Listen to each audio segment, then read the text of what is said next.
Pelo sinal da Santa Cruz, livra-nos Deus, nosso Senhor, dos nossos inimigos. Em nome do Pai, do Filho e do Espírito Santo. Amém. Ave Maria, cheia de graça, o Senhor é convosco.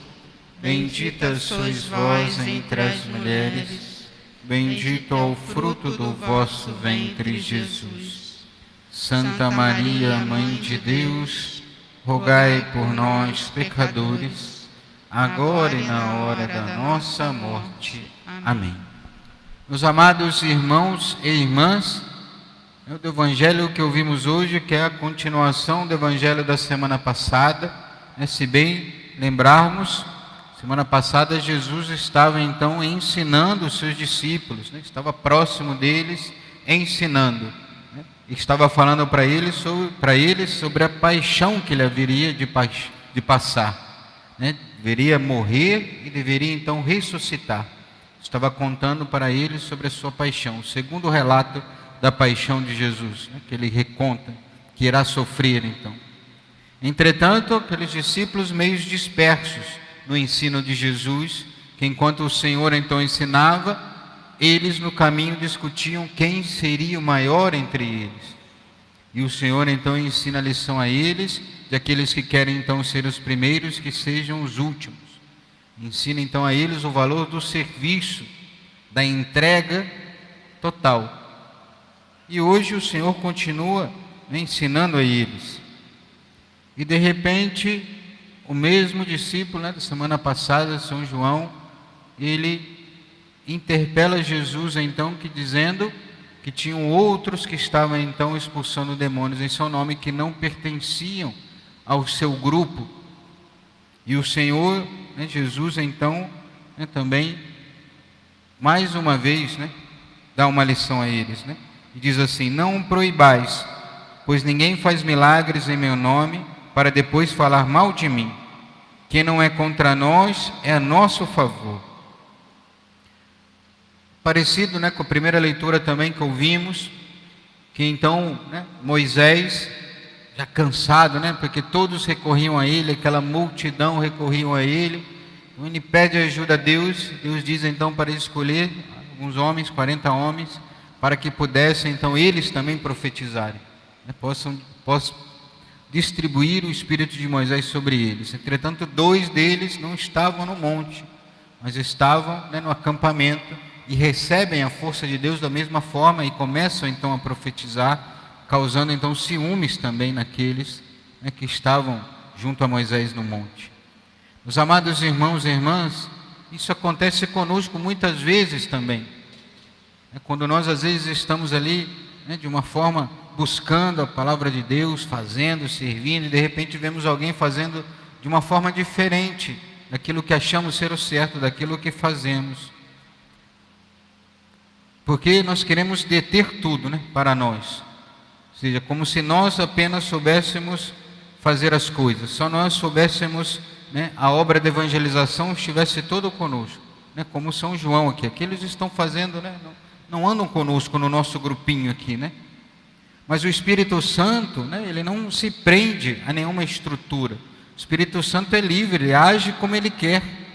Nós que queremos engaiolar então o Espírito Santo, como se quiséssemos que o Espírito Santo agisse conforme a nossa vontade, e seguisse simplesmente aquilo que achamos que é certo. Mas o Espírito Santo é livre. A história da igreja está aí para mostrar isso para nós. Tantos carismas que temos, tantos institutos, tantas formas de evangelização para mostrar então essa liberdade do Espírito Santo. É claro que é uma mesma fé, que ela é anunciada então de diversas formas, que nós devemos então ter essa liberdade, de saber que a verdade, ela tem uma força por si só, mas não em nós. Nós não podemos engaiolar as coisas, temos que deixar o Espírito agir em nós e nas outras pessoas. Se aquelas pessoas estão levando a Deus uma conversão verdadeira, mesmo que seja um caminho diferente do nosso grupo, do nosso movimento, da nossa pastoral, isso não importa. Importa que estão conhecendo a Deus, estão se convertendo, estão confessando, estão comungando. Isso sim é importante. E nosso Senhor ainda adverte mais fortemente ainda também aqueles discípulos que para fazer parte, então, né, desse grupo que não só se reduz àquele número, mas um grupo muito maior da igreja, que deve fugir, claro, de todo o pecado, mas também, não só do pecado, mas das ocasiões de pecado. Porque nosso Senhor, aqui neste Evangelho, fala das coisas exteriores que temos que fugir, para que não caiamos em pecado. Ou seja, das coisas exteriores. Claro que das coisas interiores, né, dos nossos vícios, das nossas paixões desordenadas, nós temos também que fugir. Entretanto, o Senhor hoje chama a atenção dessas coisas exteriores, das ocasiões de pecado, né, que devemos tratar como ele fala aqui, né? Aquele que, né, se uma mão te leva a pecar, se um pé te leva a pecar, se um olho te leva a pecar, arranque, né? Melhor entrar sem a mão no céu, sem o pé, tracar olho no céu, do que permanecer com tudo isso e ser jogado no fogo do inferno. É claro que isso não quer dizer literalmente, não vamos arrancar a nossa mão, o nosso pé, arrancar o nosso olho, literalmente, mas cortar tudo aquilo que nos leva ao pecado.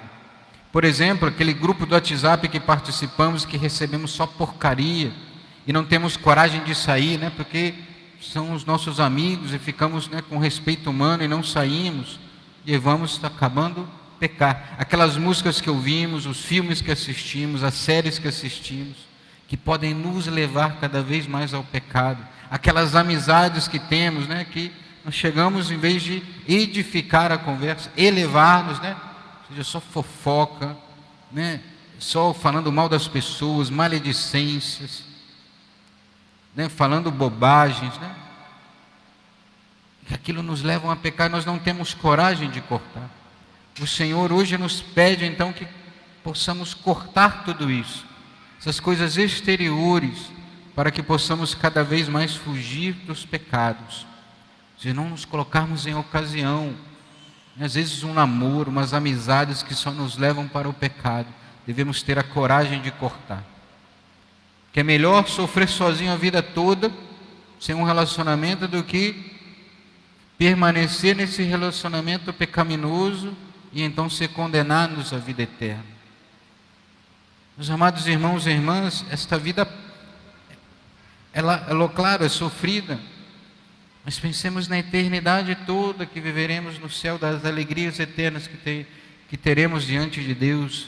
Nosso olhar tem que focar a isso, para que possamos de fato viver aquilo que Deus nos pede, e não possamos ser pedra de escândalos, ou seja, não possamos escandalizar os pequeninos, aqueles que têm a fé fraca, né? Que muitas vezes nos vêm aqui participando da missa todos os domingos, às vezes diariamente, nós frequentamos ali fortemente, e de repente, fora da igreja, nos vêm tratar mal as pessoas, esposa que trata mal a esposa dentro de casa, a esposa que não dá atenção ao esposo, desleixada com os seus filhos, ou seja, vivemos uma fé simplesmente aparente, acabamos causando escândalos aos outros. Ou seja, da forma que tratamos as pessoas fora daqui, não conseguimos cortar com esses pecados, né? Ou seja, precisamos ter força para cada vez mais, né, termos essa unidade de vida, e nos portarmos, de lutarmos ao menos, né, de sermos as mesmas pessoas aqui, em qualquer lugar que estejamos, né. E por fim, meus amados irmãos e irmãs, nós não estamos sozinhos, temos, claro, a graça de Deus, mas temos também a Virgem Maria. Antes de ontem, no dia 24, né, nós celebrávamos aqui os 300 anos da aparição de Nossa Senhora, que próximo de nós, né? Nossa Senhora Aparecida de Cabo Frio. 300 anos da sua aparição. 300 anos que Nossa Senhora quer se manifestar a nós. Por que será que tantos milagres não acontecem mais hoje? Será que Nossa Senhora nos abandonou, ou fomos nós que abandonamos a Virgem Maria? Será que não somos nós que deixamos de pedir a ela que se manifestou tão próximo de nós e quer continuar se manifestando? Que possamos nós então pedir e recorrer e nos unirmos cada vez mais a ela, Virgem Maria, para que ela possa ajudar, claro, em tantas enfermidades, tantos problemas, dificuldades, falta de emprego, possamos pedir a ela sim, mas que ela nos ajude também a não sermos pedra de escândalo para os outros, que possamos cortar tudo aquilo que nos leva ao pecado, que tenhamos a força de lutar contra tudo isso para nos unirmos cada vez mais a Deus. Que ela, Santíssima Virgem Maria, Virgem Conceição Aparecida de Cabo Frio, possa nos ajudar a cada dia mais a fazermos a vontade de Deus. Louvado seja nosso Senhor Jesus Cristo, para sempre seja louvado, e sua Mãe Maria Santíssima.